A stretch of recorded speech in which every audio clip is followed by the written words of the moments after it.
Hello everybody and welcome back to Affinity for Commander. My name is Martin. And my name is Alex. And today we're going to be opening a box of Dawnbringer's Soulblight Gravelords, the Fang of the Blood Queen, which is a Warhammer Age of Sigmar kit. Now I like my Warhammer. You have never built a Warhammer in your life, have you? I will never build a Warhammer, no. But we both like the lore. And Magic Madhouse were very kind in sending me this box to build. And I'm going to show you the process of what we went through. So first of all, we unboxed it. Keep the instructions as my first piece of advice, don't lose those. Take all the bits of sprues out. So in here we had direwolves, fellbats, and also a lady with a snake who's like the leader of this box. What are the Oreos? So these are the bases for it. We'll put those to one side and come back to it in a bit. So as I mentioned before, keep your instructions. And when you're cutting out the pieces, I would say cut out just the bits you need for the one model you're making, because bit A will only go into bit B, and if you mix them up for the different models, it's absolute chaos. The actual sprues are numbered as to what the pieces are, so it's really easy to cut out the bit you're looking for, but once you have cut them out, they no longer have the numbers on, so it becomes quite difficult to figure out which bit's which. And I'm using these fine detail cutters. As you're cutting them, make sure you don't cut too close to the piece. You want to leave the sprue still stuck on it, and we'll deal with that later, but it's just so you don't cut too many bits off. And like that, we've cut forward to me doing as I've just said, all little bits that you keep on. Snip those off now when you've got a bit more control of the pieces. You're not trying to hold this huge sprue, you've got just a bit of wolf. Is that why I kept standing on plastic the other week? It may well be. The bits do go everywhere, so that's another pro tip, is hoover when you're done. And it's just, this step's just about tidying up really, making sure that everything is as it should be. There's no random bits sticking out.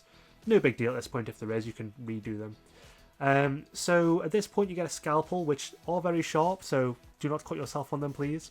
And it's all about just going over the bits where the model piece has stuck to the sprue and wearing them away, and just keep going over them and scraping them to blend in where the joints are so that you can't tell they were ever there. And it can be quite time consuming, but it really pays off in the end. Essentially just rounding down the edges. Exactly, yeah, making sure that it is a nice smooth edge and there's no knobbly bits that shouldn't be there. And like away from yourself, I imagine. Don't cut towards yourself. Yeah, so it's just little tiny motions, not big chunk cuts out. So the next thing I did is I aligned the pieces. Now this is so that you don't glue the wrong bit to the wrong place, because it's really easily done and then you kick yourself because it's hard to get rid of. And I'm just using super glue. You can use a variety of things. There's specific plastic glue. There's also plastic cement, which like melts the pieces together. I use super glue because, one, it's what my hobby store recommended for beginners, because it's really easy to break it apart if you do glue the wrong thing together, which I may have done a few times, not here but in previous models, as you might be able to tell. So once you put a little bit of glue, you don't need a huge amount, hold the pieces together, and I put well too much glue on, so I just got a little bit of kitchen roll, rub the bits off, you know, make sure there's no excess glue seeping out, which will dry and leave a little tacky, gooey stuff to it. And this step is literally glue all the bits together. Now, once you've glued two bits, hold it and let it dry before you start gluing other bits on, otherwise you end up with lots of wet bits. And I've just cut forward here to where I've done most of the wolf, and you've got to glue it to the base. Now the wolf has little tiny feet which have little paw prints on, which I thought was quite cute, and just put a bit of glue on that and stick it on the base in such a way that it's relatively central. Obviously you can be a bit to the left, bit to the right, bit forward, doesn't matter because we're going to put a base on it in a bit, but as long as it's on and not hanging off too much, you're not going to get it caught on stuff. That's the basic idea. And then I glued the last bit on, which was the head. Now some pieces like this are quite a round bit, so you can give it any angle you want, gives a bit of freedom, bit of character to your models. Some bits are very specific, like jigsaw pieces that have to fit in at an angle, so that should make a little bit of uniqueness to your models, make them separate from other people's. Can I just air dry them to make them go? I mean, not really. It doesn't take too long to dry, just a few minutes really. So moving on now to the painting. Now, shake your paints, because they do separate into different bits, and really vigorously shake them. It really does make a difference when you come to do it. You like the noise it makes. I do like the noise it makes, like a wet noise. And then take the paint from the pots. There's like the lid, there's like a little dent in it, and put it onto a piece of paper, a palette. This is like photo paper, you know, like a bit of a plasticky kind of feel to it, stop it drying out so much. Never paint directly from the pot, because you can get cross-contamination, wrong colours on stuff, and it just ruins your entire paint. And then you want to put some water on. Now, And that pot in the corner there is just full of water. You can use a drinks cup, but make sure you don't mix it up with your actual drinking cup, because you will end up drinking dirty paint water. Wouldn't recommend it. And you can just see here, I'm just adding the water in and watering the paint down. It's quite thick, this colour is. So it's all about getting it to a thin layer where you want to do a thin coat, and then if it's not thick enough, put another thin coat on rather than one big thick coat. You don't put more on, you can't take it off. Yeah, well, I mean, you can take it off, but it's a lot more effort. You want Right. it's a lot more work. So you can see here, I was just tightening it up in the grip there. It wasn't quite tight enough, so nice and tight on there. And I'm just painting over it, trying to paint the same direction where I can.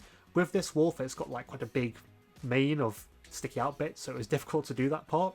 But it's trying to get into all the little nooks and crannies and get quite a thin, even layer. You don't want it to be big and blobby because you can really tell. I noticed you use really small paintbrushes, don't you? Yeah, so I'm using a hobby brush. It's for the army painter kit. It's called a standard brush, funnily enough. And I use that for the vast majority of what I do for these models. I use some little smaller bits later on for like details, but for the majority of it, because it's just such a good sized brush for what I'm trying to do here. The model's quite a decent size. It's quite large compared to some of models. And you can see I'm missing bits out on the model there. These wolves have a lot of gore on them, a lot of wounds. It's quite gross, really. I love that kind of stuff. But it's not the end of the world if you paint over those, but I like to leave the gaps as empty as I can because it means you can put a lighter colour on.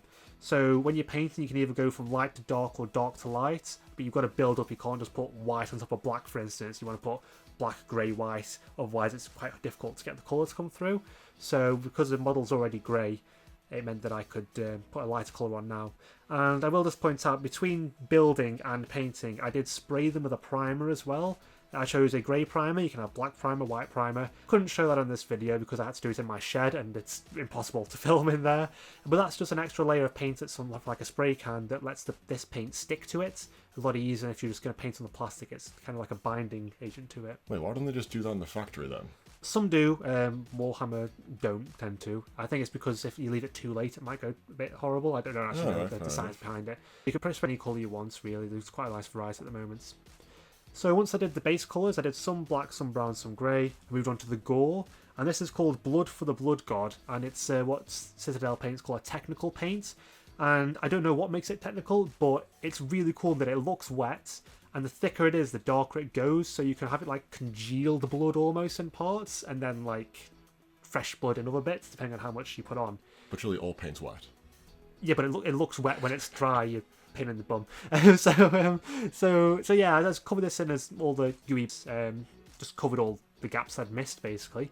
And then once that was done, I put some bone on them. So this is quite a light colour. It's called Wraith Bone. I only put one layer of this on because I will be doing more to it later, but it is a very stark contrast to the rest. So over all the bone, all the teeth, and there are some ribs as well that I paint as well.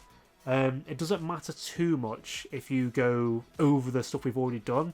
So what I tend to do is I've got the base blood layer, and then I'll put the bone over, and then I'll tidy up the bits where I painted too much bone where there shouldn't be bone with the blood again, and I'll tie that up again with the just keep going backwards and forwards until you get it to the style you want. So here's the ribs here. So you can see I've got basically where the rib is. That one was quite a good stroke. I was quite happy with that one. And then the next one I did a bit too far over the sides, so I got rid of some of the red goo, and it just didn't go great. So I just went back and put the red layer over, and back and put the white layer over until I was happy with the amount of rib that was showing compared to the blood ratio, I guess you could call it. This is a very weird thing to hopefully not have cropped out and used against you. So yeah, a lot of the models I painted before have been like guys in armour, which was really easy because it's a solid colour. Yeah. When you start putting flesh in, it becomes a lot more difficult. I actually really enjoyed the difference of it. It was not just another Space Marine. So that was quite a cool one. I did enjoy the bone. And I did all like the bits in the well, like femur is sticking out and bits of skull and all sorts. So after that, I used a contrast paint, which was called Skeleton Horde. And contrast paints, you're supposed to paint over like a really light base layer, and it pools in the deep areas and makes it darker, and then it's lighter in the higher up areas. I used it over the Wraith Bone, and it gave it this really cool like bone texture colour kind Yeah, of like it's thing to worn it. sun bleached. Yeah, and it's like it gave it a bit more. It was darker in some places, lighter in other places. So it really added a lot of life to the otherwise boring, creamy colour that the bone currently was. And it was really easy to fit inside like the mouth, where it was difficult to get to because it's quite a wet paint compared to the others. Like it's very watery. And then I did pretty much the same thing with a paint called Null Oil, which, if you know anything about Warhammer at all, it'll be that people spill their Null Oil all the time. Which is another point to bring to: put the lid on your paints when you're done with them, because you will spill them and it will make you really sad. So I just put this all over the fur, and it went into all the little nooks and crannies and gave it a bit of layered texture to it. So even though it's black on black paint, you can still tell the difference in the different shades. Like I say, went over all of them. On the brown ones and the grey ones, you can see that the normal oil a lot better. But I think it still looks pretty cool on the Black Wolf as well. All I know is that people literally will dip their models in baths of oil. Yeah, That's the joke. That's all I know. It's one of those things where less is more, but more is more in this case. More is more. So on this one, I'm doing the base. I'm doing a technical paint, and it's called Sterling Mud. And it's a lot gloopier than the other paint. You can see the tool I'm using is actually, it's called a texture tool. It's like a little spatula almost. This is thick, gloopy. It's supposed to be mud, but you can get stuff that looks like rocks. You can get stuff that looks like Martian ground where it's all cracked. I went with mud because these are all like zombie dogs, and I thought the mud was coolest looking. So you spread this all about the base, and there's the thick texture tool end, which you can see me doing there just to pile it on. And the other side's actually, if you flip it 180, you'll probably see in a bit, it's a bit of a thinner tool. You can use that for all the smaller details, like by the feet. And this was probably the most fun I had painting it, to be honest, because it was just like making a cake. It looks like a fudge cake, doesn't it? It's quite cool. Very cathartic. Yeah, it took forever to dry, though. I definitely do this step before you go to bed, then let it dry. And you can see I've had several outfit changes during this video as well. I did these over several months. It's quite nice to have a little hour here, hour there, just a bit of therapy. Put a podcast on, put some music on, and just sit and paint. And it just helps you to unwind and relax at the end of the day. Yeah, it is very much a case of it looking like just colouring the shapes of the zombie wolves. Yeah. And you can see now this is after it's dried. Here's one I made earlier. And I'm just putting more Null Oil onto the base. Now, for some reason, my camera decided to zoom in at this point, but you can still see there that's the stuff I've just put the Null Oil on compared to the stuff on the left, which is still dry. And you can see just straight away the difference it makes, where it just adds light and dark to the base, and it makes it look a bit more 3D and a bit less plasticky, I guess you could say. It's hard to describe. Just add whiter bits of life to the model. So invest in Nornor is what I'm hearing. Oh yeah, you need a lot of that. And these are just some army painter, like Highland Tufts, I think they were called, like the little bits of grass. They do have a sticky side on the back, but I always put a bit of glue on as well because you don't want them coming off. And you think like, well, how can this make much difference? But it's crazy the amount of difference just a little tiny few tufts of grass makes to the model, especially on the sides where it's quite bare. It just adds a little bit more and fills out the space better. And I just put 2 on one model, 3 on another model, 4 on another model, just so they're all a little bit different. Yeah, it makes them seem like they're actually like a bit more animated, like they're actually walking through a landscape rather than just, hey, they happen to be here. Next I did a trim, and it's called Caliban Green, the colour I chose. Now a lot of people use it's called Steel Legion Drab, is like the Games Workshop. If you see a model on their website, it'll have that trim. I just wanted to be a bit different and choose something that was like, well, my army has green trim, for instance, so they all match. So I started painting it on using the grabbing tool to hold it. Then realised very quickly that I can't paint grabbing tools on the trim. So I do ditch that in a minute. There we go. And this was another thing that, just like a lot of the other layers, it takes a few layers. So put a nice thin layer on, cover as much area as you can, and then once it's dry, do it all again. Looks a lot better than just slapping a really thick layer on because it goes lumpy and a bit gross. And this is just to finish off the model, give it a bit of a cool trim around it. And after this is done, I just tidied a few bits and pieces up and added some colour to the eyes, and that was pretty much it. That was the whole process. Quite a simple process, very time consuming, don't get me wrong, but it wasn't that hard, and there was more I could have done. I could have done like lots of dry brushing and things, but they're all higher advanced techniques, and it just shows if I can do this very simply and I'm not an artist by any means, then anyone can do it, and it sounds quite good. I'm quite proud of how it went. I really liked them. I think they look great. So yeah, that is it for this video. Thank you once again to Magic Madhouse for fueling my miniatures addiction. I had a lot of fun painting these. It was something a little bit different. As always, feel free to use our affiliate links in the video description when making your purchases, such as Magic Madhouse. There is a link for them below as well. And we will see you in the next video. See you later.